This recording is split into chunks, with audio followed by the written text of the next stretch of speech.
Hello बच्चों, good morning, good afternoon और good evening. मुझे नहीं मालूम आप किस टाइम पे देख रहे हैं इस वीडियो को। कल आपका लेक्चर नहीं हो पाया था बेटा, एक्चुअली ये डिजिटल बोर्ड में प्रॉब्लम हो गई थी और ये अपलोड नहीं कर पा रहा था चीज़ों को, तो कल नहीं बन पाया था वीडियो। समय मिलेगा तो मैं आपको एक दिन में 2 वीडियो दे दूंगा, ठीक है बेटा। अच्छा भाई, हम लोगों ने ऑर्गेनिक स्टार्ट करी थी जिसमें IUPAC स्टार्ट हुआ था, जिसमें एक लेक्चर हम लोग पढ़ चुके हैं। हम लोगों ने पिछली क्लास में ऑर्गेनिक कंपाउंड्स क्या होते हैं, कैटेनेशन पावर, वैलेंसी क्या होती है, सब पढ़ लिया था।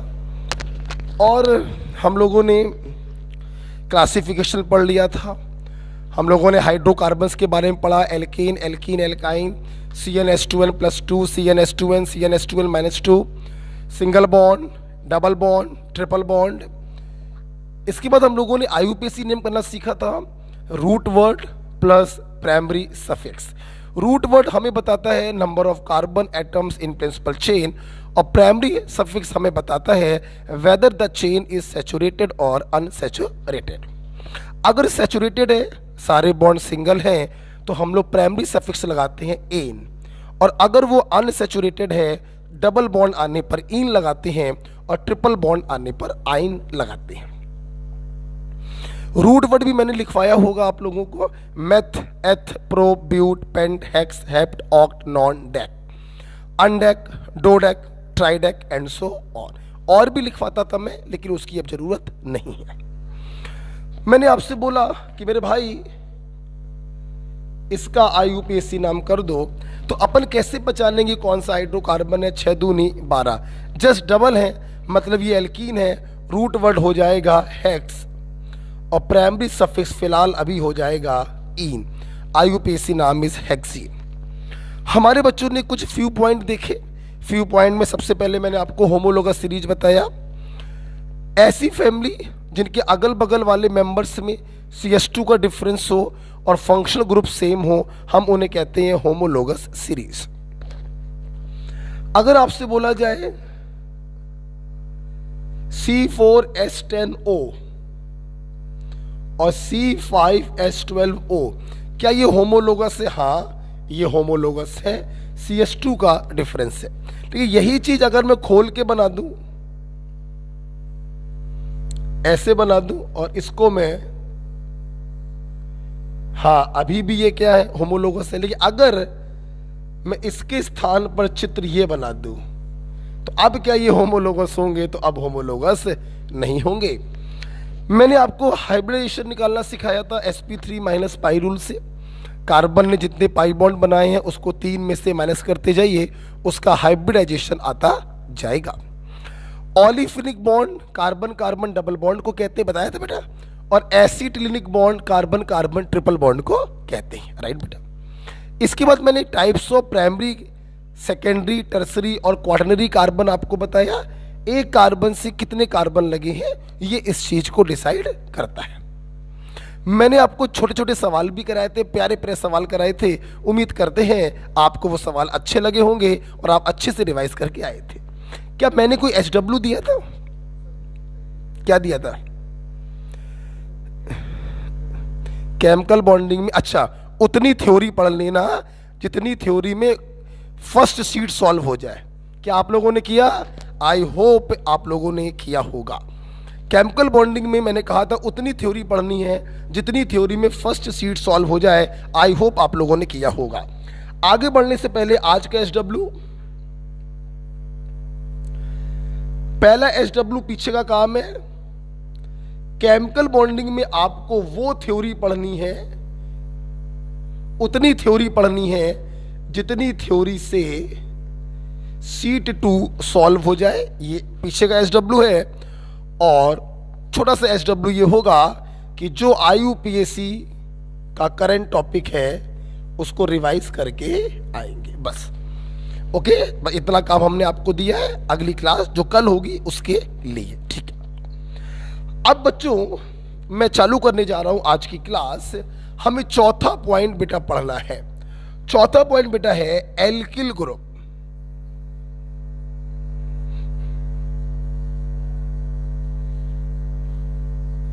R पे फ्री वैलेंसी, इसे बेटा हम लोग एल्किल ग्रुप कहते हैं। ध्यान रखना पड़ेगा, फ्री वैलेंसी होती है, ये कोई निगेटिव चार्ज नहीं होता है। क्या मतलब होता है फ्री वैलेंसी का, मैं अभी आपको थोड़ी देर में बताता हूं। सुना बेटा, क्या है एल्किल ग्रुप। देखो बेटा, अगर एल्केन की बात करें, आप जानते एल्केन में जो कार्बन होते हैं, या तो उनकी वैलेंसी कार्बन से सेटिस्फाई होती है या फिर उनकी वैलेंसी हाइड्रोजन से सेटिस्फाई होती है। आपको मालूम है 4 हाथ होते हैं, चारों हाथ किसी न किसी चीज से जुड़े हुए होते हैं। अच्छा भाई, अगर बेटा इस एल्केन से हम एक H को हटा दें तो बची हुई चीज को हम लोग कहते हैं एल्किल ग्रुप, और इसे डिनोट करते हैं R से। सवाल ये उठाते हैं डंडे का मतलब क्या है। बेटा जब किसी कार्बन से आपने H को हटाया तो उस कार्बन का एक हाथ फ्री हो गया, एक वैलेंसी फ्री हो गई, ये बेटा वही फ्री वैलेंसी होती है। ओके बेटा, अब मेरी जरा बात सुनना, एल्केन का जनरल फार्मूला क्या होता है, CnH2n+2। तो आप जरा सोच के बताओ, अगर एल्केन से आपने एक H हटाया है तो एल्किल ग्रुप का जनरल फार्मूला क्या होगा, CnH2n+1 और free valency. Is it clear बेटा? ओके बेटा, ध्यान दो। अगर बात करें IUPAC की, तो IUPAC कैसे करते हैं, बहुत ही सिंपल होता है, ध्यान से देखेंगे। या IUPAC में हाँ, आपको हल्का सा हिंट तो मैं आपको दे ही सकता हूं। देखिए, एल्केन का IUPAC आपने किया, एल्क रूट वर्ड लिखा प्लस प्राइमरी सफिक्स किया ए। जब एल्किल ग्रुप का IUPAC करते हैं, अभी विधिवत समझाऊंगा, अभी मोटा मोटा बता रहा हूं, जितने कार्बन है उसका रूट वर्ड लिखेंगे एल्क, लेकिन यहां पे हम लोग प्राइमरी सफिक्स नहीं लिखते हैं। Hello, I am in class, थोड़ी देर बाद। ओके बेटा, इधर देखो बेटा, हाँ यहां पे जब IUPAC नाम करते हैं तो रूट वर्ड अपन एल्क लिखते हैं, लेकिन प्राइमरी सफिक्स का इस्तेमाल हम लोग नहीं करते। क्यों नहीं करते, रीजन क्या है बेटा, आपको मालूम है कि सिंगल बॉन्ड को हम लोग फंक्शनल ग्रुप तो मानते ही नहीं है, उसकी पोजीशन दिखाने की जरूरत तो पड़ती ही नहीं है। तो इसका नाम हम लोग सिंपल क्या करते हैं, रूट वर्ड लिख देते हैं और प्लस कर देते हैं इल। ओके, तो इसका नाम हम लोग कैसे करते हैं, मैं आपको सिंपल भी बता रहा हूं, ज्यादा अंदर नहीं घुसेंगे, अभी अंदर घुसेंगे थोड़ी देर के बाद। इसका नाम सिंपल कैसे करेंगे, हम लोग रूट वर्ड लिख देते हैं और प्राइमरी सफिक्स नहीं लगाएंगे, सीधे लगा देते हैं हम लोग इल। ओके होगी बात? अच्छा बेटा सुनना, जिस प्रकार से आप एल्केन से H हटाने पर बची हुई चीज को एल्किल ग्रुप कहते हैं, उसी प्रकार से डियर आप एल्कीन या एल्काइन से अगर एक H हटाएंगे तो वहां पर भी कार्बन की वैलेंसी क्या हो जाएगी, फ्री हो जाएगी। अब देखना, तो इन ग्रुपों को हम लोग कहते हैं एल्क प्लस, यहां पे हम लोग प्राइमरी सफिक्स का इस्तेमाल करते हैं और प्लस कर देते हैं इल ग्रुप। सवाल ये उठ रहा कि यहां पे प्राइमरी सफिक्स का इस्तेमाल क्यों किया, बहुत ही आसान तरीका समझने का। डबल और ट्रिपल बॉन्ड को हम लोग मानते हैं फंक्शनल ग्रुप, तो उनकी पोजीशन बताना जरूरी होता है, इसलिए हम लोग यहां पर प्राइमरी सफिक्स का इस्तेमाल करेंगे, लेकिन यहां पर हम लोग प्राइमरी सफिक्स का इस्तेमाल नहीं करते, सिंपल रूट वर्ड और इल लगा देते हैं, जबकि यहां पर रूट वर्ड के साथ प्राइमरी सफिक्स भी लगाते हैं और प्लस इल कर देते हैं। राइट, लिख लिया आप लोगों ने? जल्दी देखिए बेटा। ओके, अब हम लोग एग्जाम्पल्स इसके देखेंगे, आप ये नेम अब लिखना मत। ओके, वो हम डिटेल में आपको समझाएंगे, अभी मैंने ऐसे आपको बता दिया है।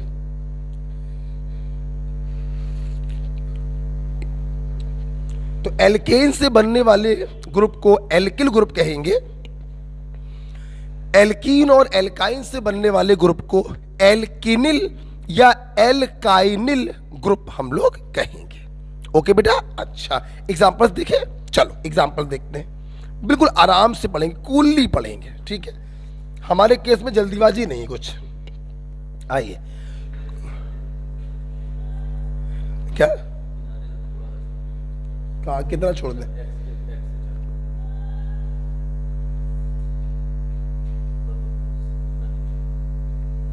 जाइए सही करिए जाके उसमें। चलिए ठीक है, आइए कुछ एग्जांपल्स देख लेते हैं हम लोग। जैसे सब लोग देखेंगे बेटा, मान लीजिए, ठीक है, मान लीजिए ये क्या है, एक कार्बन का एल्केन है, एक कार्बन का root word meth, primary suffix ane, methane नाम हो गया।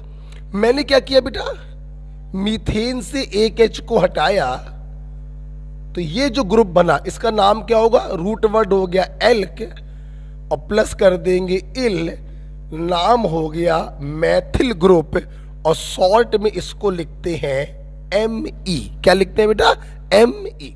आप देख रहे हैं, हमने रूट वर्ड के साथ इल लगा दिया, प्राइमरी सफिक्स का इस्तेमाल नहीं करेंगे, तो मीथेन से बना एल्किल ग्रुप होगा मिथाइल ग्रुप या मैथिल ग्रुप। सिमिलरली हमने आपको ये दिया, ऑफ कोर्स 2 कार्बन का एल्केन है, इथेन होगा।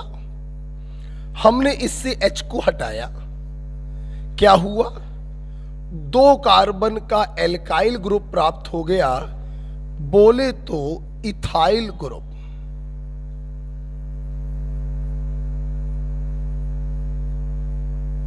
बोले तो इथाइल ग्रुप, इसको शॉर्ट में हम लोग ET से लिख देते हैं। आप इसको कंडेंस फॉर्म में भी लिख सकते हो, C2H5 भी लिख सकते हो, और ऐसे भी लिख सकते हो। ओके बेटा, नेक्स्ट देखिए, अभी जो भी एल्किल ग्रुप में आपको दिखा रहा हूं वो एल्केन से बनाकर दिखा रहा हूं। ये बेटा क्या है, 3 कार्बन का एल्केन है, ये रूट वर्ड होगा प्रोप और प्राइमरी सफिक्स होगा ए। अब आपको पेन बंद करना पड़ेगा और सामने देखना पड़ेगा। देखिए देखो ना, जब आप प्रोपेन से प्रोपाइल ग्रुप बनाने की सोच रहे हैं तो यहां पे आपको देखना पड़ेगा। देखिए क्या, इन दोनों में एक ही प्रकार के कार्बन थे प्राइमरी प्राइमरी, जबकि प्रोपेन में देखिए 2 प्रकार के कार्बन है।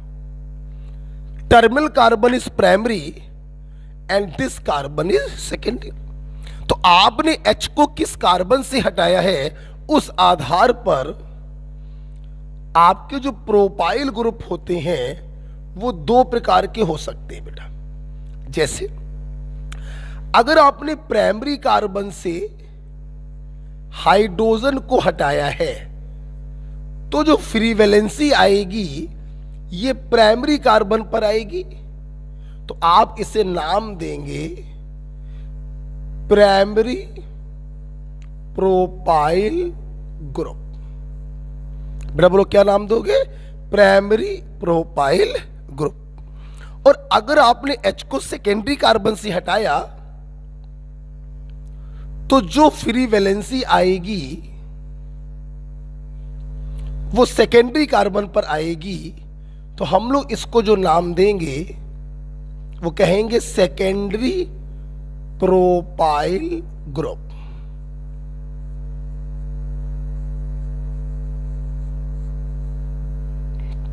ओके, तो बड़ा जो प्रोपाइल ग्रुप होता है ना वो 2 प्रकार का पॉसिबल है, प्राइमरी प्रोपाइल भी पॉसिबल है और सेकेंडरी प्रोपाइल भी पॉसिबल है। अगर फ्री वैलेंसी प्राइमरी कार्बन पर है तो प्राइमरी प्रोपाइल कहेंगे, और सेकेंडरी कार्बन पे है तो सेकेंडरी प्रोपाइल कहेंगे। ओके बेटा, लिख लिया।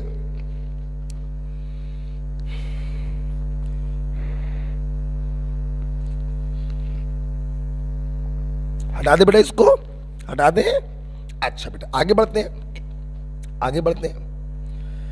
अगला बेटा एग्जाम्पल है 4 कार्बन का एल्केन ब्यूटेन। फिर से वही बात है, अगर ब्यूटेन से हम एक H हटाएंगे तो हमें मिलेगा ऑफ कोर्स रूट वर्ड होगा ब्यूट, प्राइमरी सफिक्स लगाएंगे नहीं क्योंकि एल्केन से बना है, सीधे लगा देंगे इल, नाम हो गया ब्यूटाइल ग्रुप या शॉर्ट में ब्यूटिल ग्रुप भी कह सकते हैं। अब सोचो, जब प्रोपाइल ग्रुप दो प्रकार का हो सकता है, तो ब्यूटाइल में तो हुजूर 4 कार्बन है, ये तो और ज्यादा प्रकार का होगा। हाँ, ये और ज्यादा प्रकार का होता है, ये होता है 211 प्रकार का। नहीं नहीं, परेशान ना हो, ये होता है एक्चुअली 4 प्रकार का। लर्निंग ट्रिक है 211। 211 का मतलब क्या है? ये जो 4 प्रकार का होता है, उस 4 प्रकार में से 2 प्रकार के होते हैं प्राइमरी, 1 प्रकार का होता है सेकेंडरी और 1 प्रकार का होता है टर्सरी। मतलब ब्यूटाइल ग्रुप 4 प्रकार का है, जिसमें से 2 प्राइमरी बनते हैं, 1 सेकेंडरी बनता है और 1 टर्सरी बनता है। आइए मैं अपने छात्रों को ये चारों बनाकर भी दिखाऊं। देखो, 2 प्राइमरी है, मतलब फ्री वैलेंसी प्राइमरी कार्बन पे होगी। आप सिंपल क्या किया करो बेटा, सबसे पहले क्या किया करो, नॉर्मल वाला बना दिया करो। एक मेरे मुंह से नया शब्द निकल गया, नॉर्मल। ये नॉर्मल क्या होता है? देखिए, नॉर्मल शब्द हम तब इस्तेमाल करते हैं जब उस मॉलिक्यूल में कोई भी सब्स्टिट्यूएंट ना हो। जब आप नंबरिंग करें तो सारे कार्बन एक सीधी रेखा में आ जाएं, कोई भी कार्बन मिस ना हो पाए, ऐसे कंपाउंडों को कहते हैं नॉर्मल। अब देखिए, 1 2 3 4 सारे कार्बन आ गए, क्या कोई कार्बन छूटा? नहीं। तो what is this? This is normal. आप कुछ भी बना दो, कितना भी लंबा बना दो, ये क्या है? नॉर्मल। 1 2 3 4 5 6 7। लेकिन कहीं पर अगर ऐसे कर दिया आपने, अब ये नॉर्मल नहीं है। 1 2 3 4 ऐसे करोगे तो ये छूट गया, 1 2 3 4 5 6 7 ऐसे करोगे तो ये छूट गया, तो ये नॉर्मल नहीं कहलाएगा। नॉर्मल का मतलब होता है सारे कार्बन काउंट हो जाएं एक सीधी रेखा में। ठीक है, अब देखना बेटा, आपने ये नॉर्मल वाला प्राइमरी बना दिया फ्री वैलेंसी प्राइमरी कार्बन पे। अच्छा भाई, यार ट्रिक कहती है कि प्राइमरी वाले 2 बनेंगे। अब देखना, अगर मैं इस कार्बन को जो अभी इससे लगा है तोड़कर इस कार्बन पे लगा दूं, तो भी रहेगा तो प्राइमरी ही, लेकिन चेन बदल जाएगी, कंपाउंड बदल जाएगा। तो मैंने इसको तोड़कर इस वाले पे लगा दिया। आप देखिए, अभी भी ये क्या है?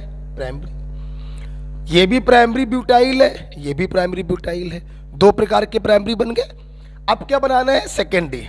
अगर इसको आगे बढ़ा के यहां लगा दें तो फ्री वैलेंसी सेकेंडरी कार्बन पर हो गई। ये क्या बन गया? सेकेंडरी ब्यूटाइल बन गया। एक क्या बनाना था? टर्सरी। अगर इसको तोड़ के इस पे लगा दें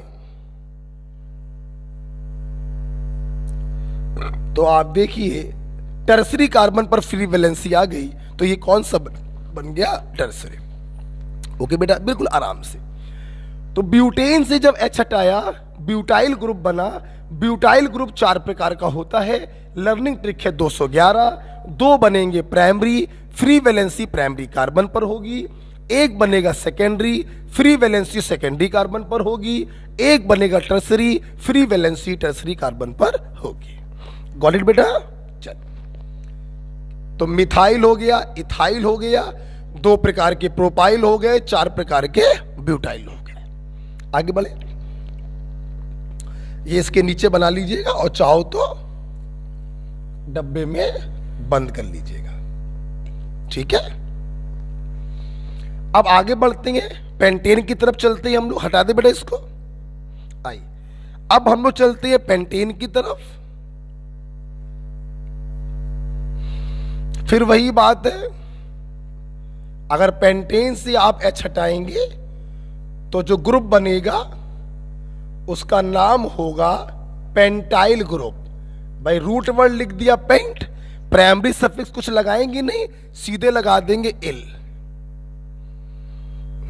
विचार कीजिए हुजूर। प्रोपाइल 2 प्रकार का, ब्यूटाइल 4 प्रकार का, तो जाहिर सी बात है ये 4 से ज्यादा ही प्रकार का होगा। लर्निंग ट्रिक है 431। क्या बताओगे इसका मतलब क्या होगा?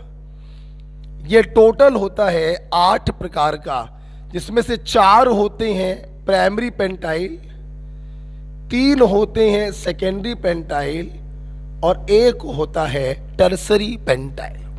यही आपका SW भी है। आपका SW ये है कि 8 प्रकार के पेंटाइल का आप स्ट्रक्चर बनाकर मुझे व्हाट्सएप करेंगे। ओके बेटा, कैसे बनाएंगे? सबसे पहले बना दीजिएगा नॉर्मल वाला प्राइमरी, फिर ब्रांचिंग लगाते जाइएगा।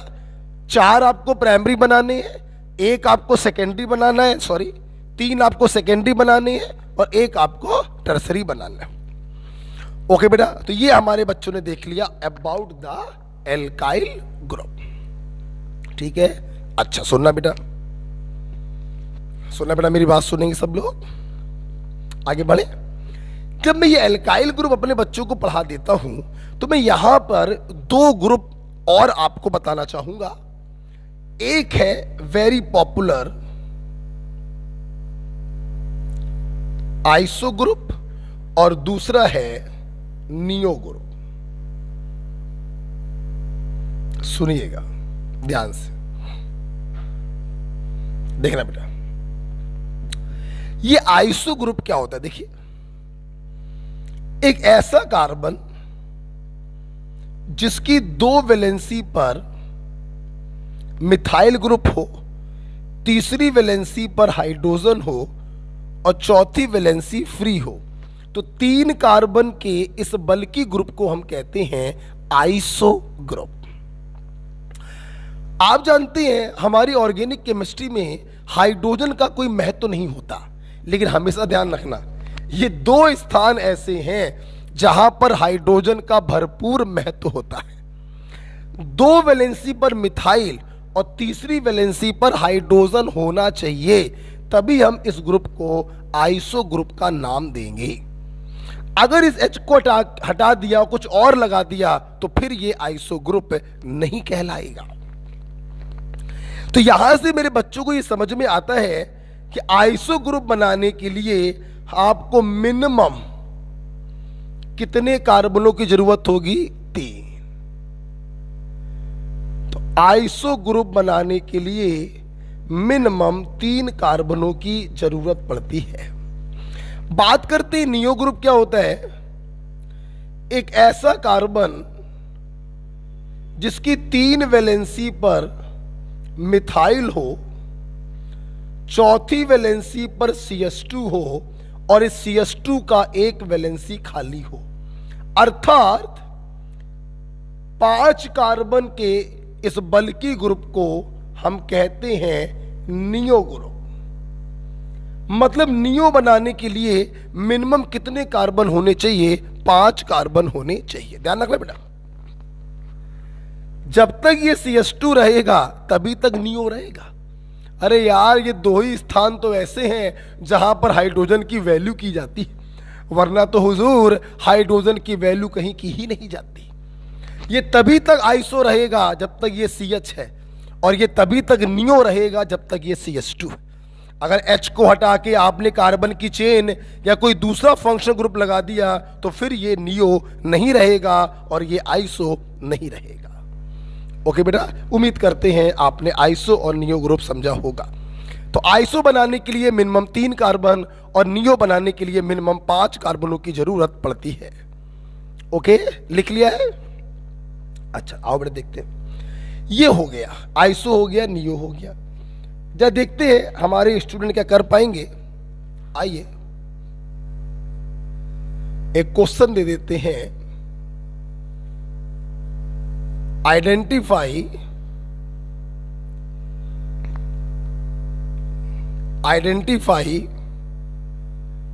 Iso and neo group.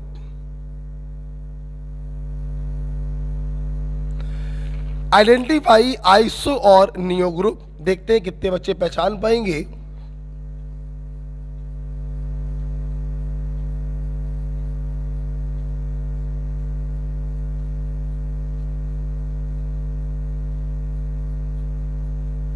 एक कंपाउंड ये दे दिया,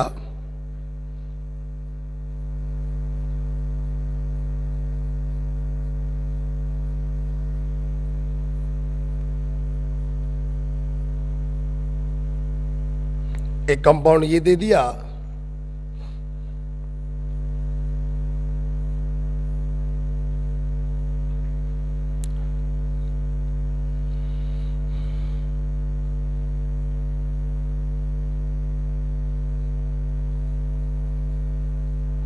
एक कंपाउंड ये दे दिया और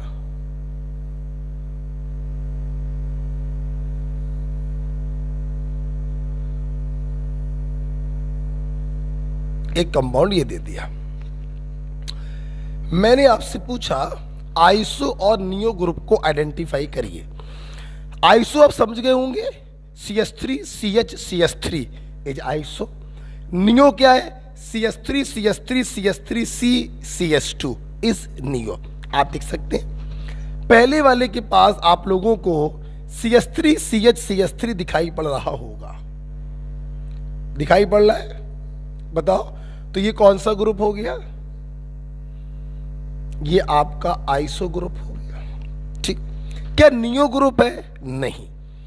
CH3 CH3 CH3 C CH2 चाहिए है, जबकि ये CH है। मतलब यहां पर नियो ग्रुप नहीं है, सिर्फ आइसो ग्रुप उपस्थित है।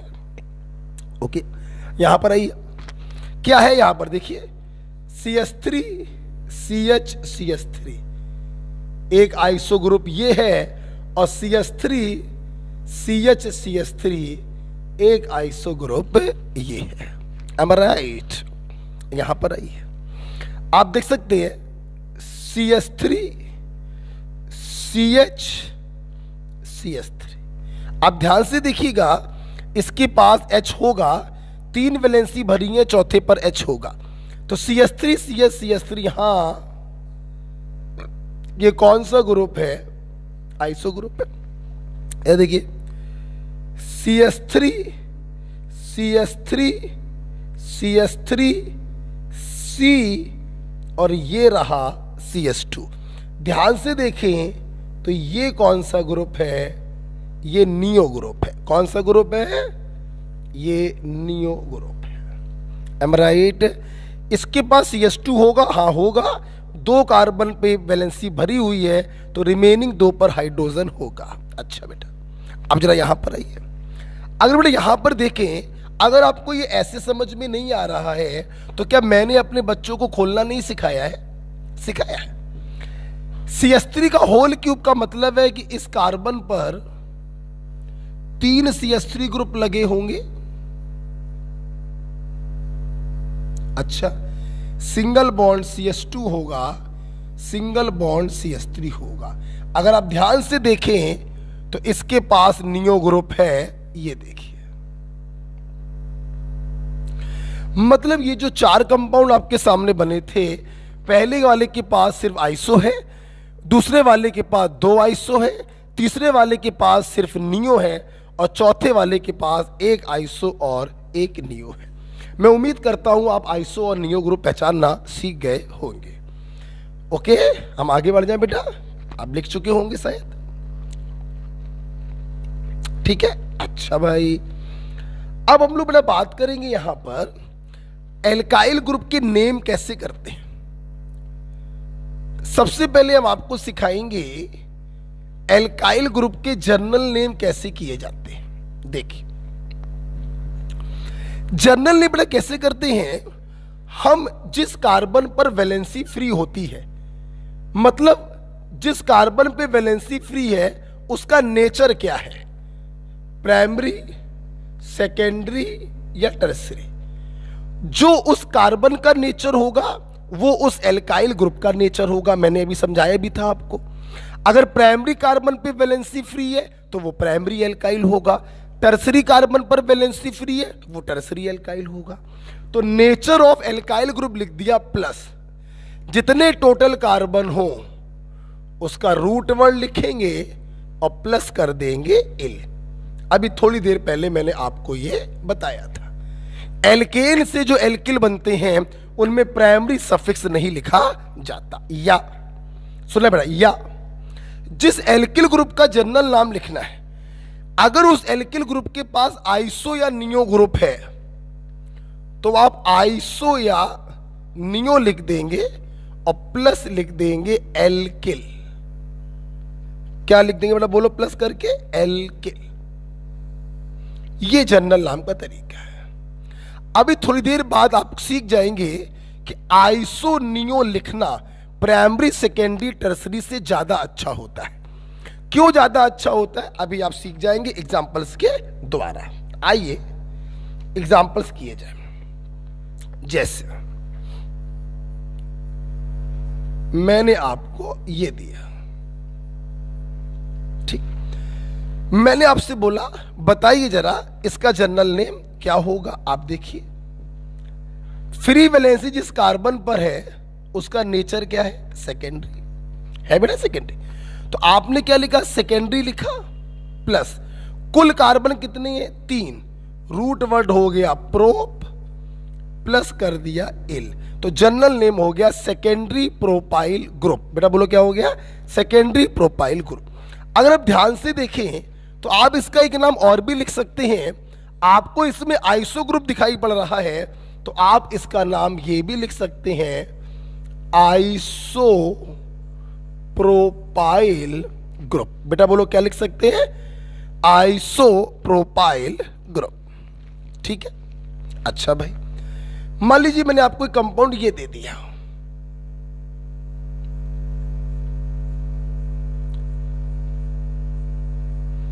एक ये एल्किल ग्रुप दे दिया।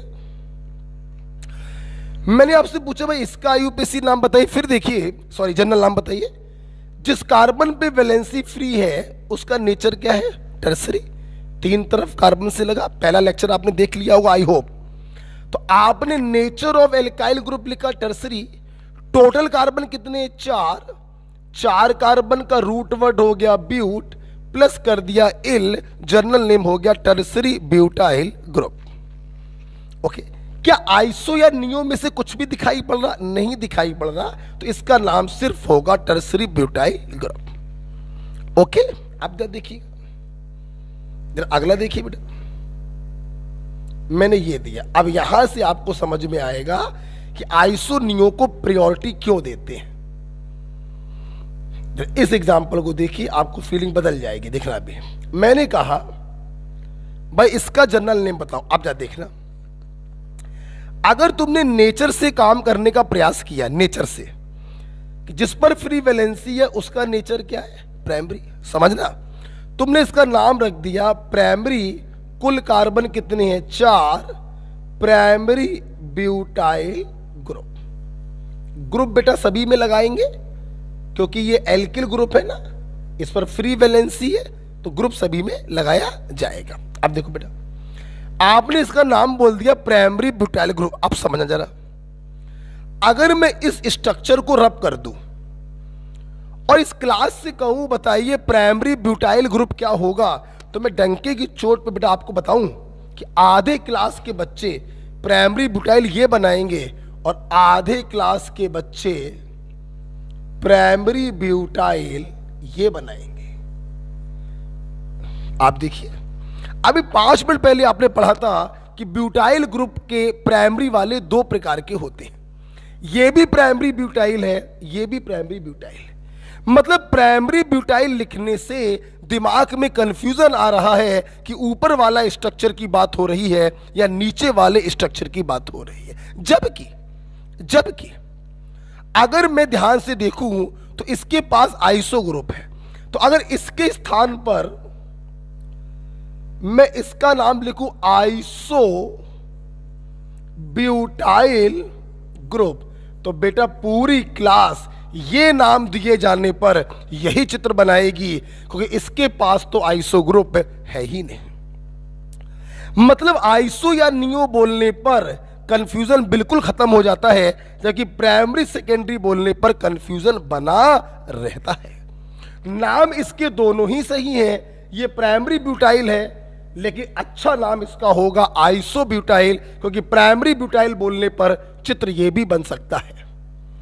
ओके डियर, ओके, तो ध्यान रखना बेटा, अगर ऐसे भी नाम लिखा जा सके और ऐसे भी नाम लिखा जा सके तो आप आइसो और नियो वाले को प्रायोरिटी देंगे, प्राइमरी सेकेंडरी वाले को छोड़ देंगे। ठीक है, हाँ मान लो तुम्हारे एग्जाम में सवाल ही आ जाए कि iso butyl group is a primary butyl, secondary butyl, tertiary butyl, quaternary butyl, हाँ तो अलग बात है, आप आंसर बताएंगे this is a primary butyl. Okay बेटा, एक नाम और देते हैं आपको, जनरल नाम करने को, एक और देते हैं जनरल नाम करने को। मैंने ये दिया, तो समझिएगा बेटा मेरी बात, नो रेक्टिफिकेशन, फिर समझना। मैंने कहा भाई इसका जनरल नाम बताओ। अब सोचो यार, अगर तुमने इसका जनरल नाम प्राइमरी करके किया, प्राइमरी पेंटाइल ग्रुप, तो दिमाग पे जोर डालो, प्राइमरी पेंटाइल 4 प्रकार के होते हैं, 431। मतलब अगर तुमने इसका नाम प्राइमरी पेंटाइल लिख दिया तो क्लास का 25% बच्चा अलग चित्र बनाएगा, 25% बच्चा अलग चित्र बनाएगा, 25% बच्चा अलग चित्र बनाएगा और 25% बच्चा अलग चित्र बनाएगा, क्योंकि प्राइमरी पेंटाइल होते हैं 4 प्रकार के। इसलिए अच्छा रहेगा कि प्राइमरी सेकेंडरी ना करके आप ध्यान दें कहीं इसमें आइसो या नियो ग्रुप तो नहीं है। बताओ बेटा क्या है आइसो या नियो? नियो ग्रुप है, CH3 CH3 CH3 CH2।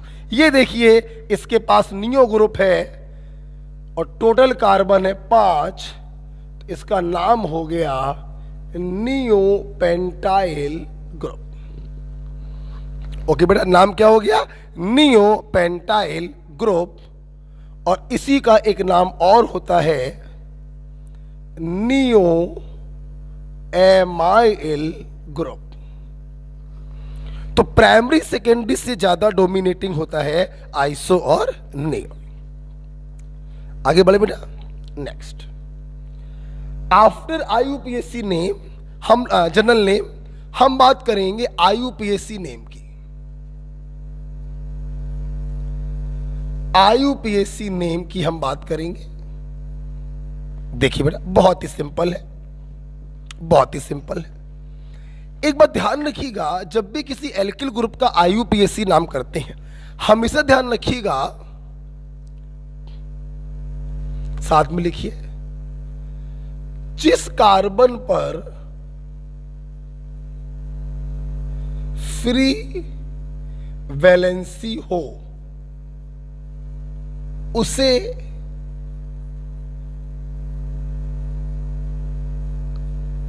एक नंबर देते हुए लॉन्गेस्ट चेन, और लॉन्गेस्ट चेन को क्या कहते हैं? प्रिंसिपल चेन छाटो।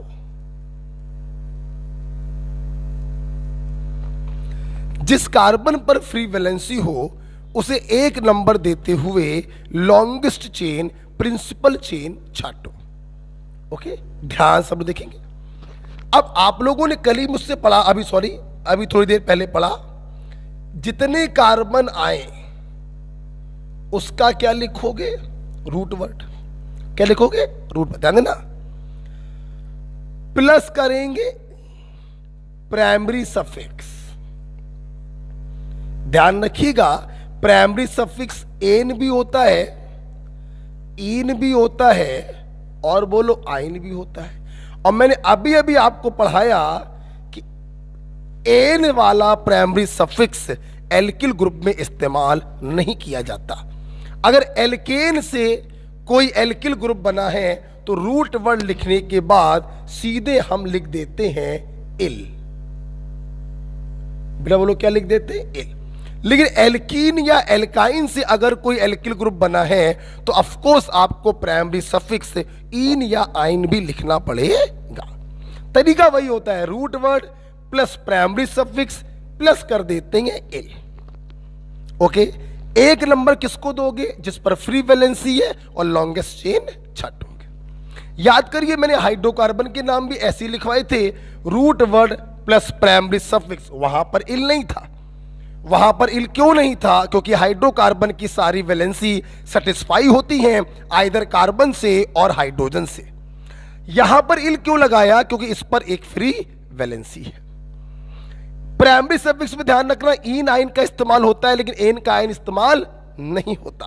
ओके, आइए देखते हैं, कुछ एग्जांपल्स करेंगे, एक दो मैं कर देता हूं फिर आप करिएगा, ठीक है? जैसे मान लो मेरे भाई, मैंने ये दिया, ये बेटा मैंने ये दिया है।